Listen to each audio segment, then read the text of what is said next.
chances are this is how you will actually get a headlock throw in a real match.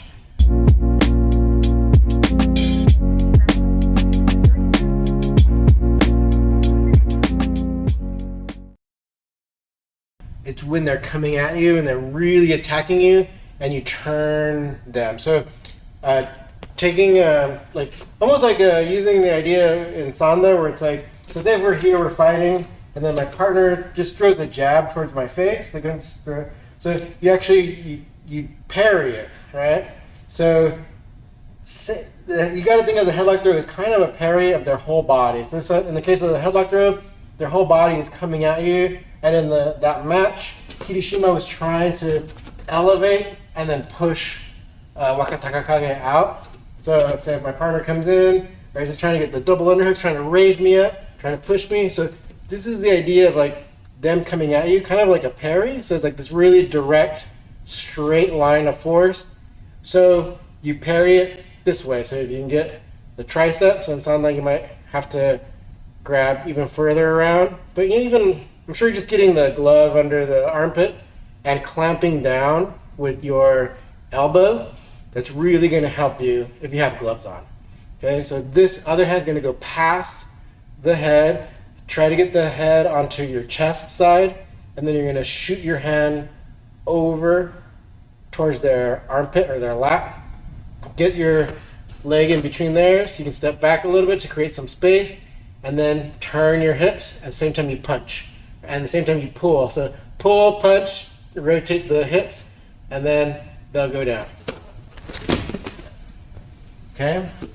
So you'll have many variations. So if my partner comes in, so I'm here in the position, right? So you can do all kinds of things. So first things first, this leg, right? You can try to raise that one up, right? Or you can do outside, or if you get your hips all the way over, you can do a hip throw, the hip headlock throw, right? So there's a lot of variations.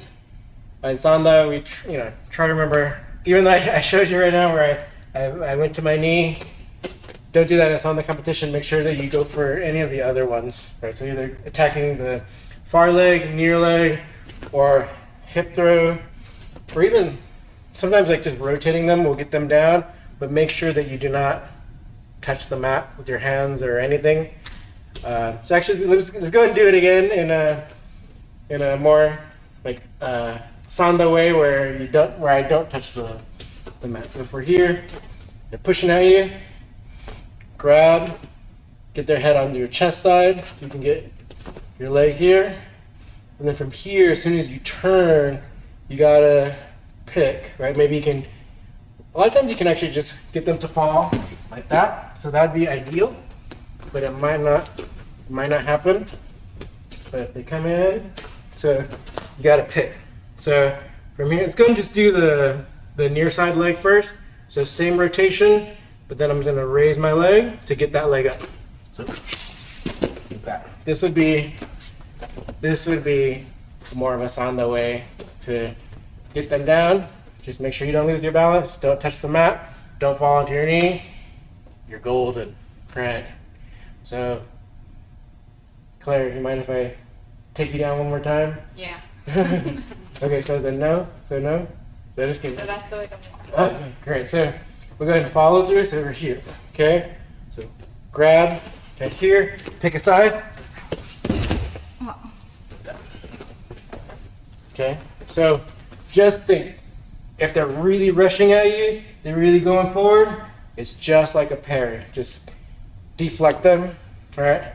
But in Sanda, remember you can't touch the ground with your knee or anything like that. So try your best to get used to the different leg blocks or even hip throw.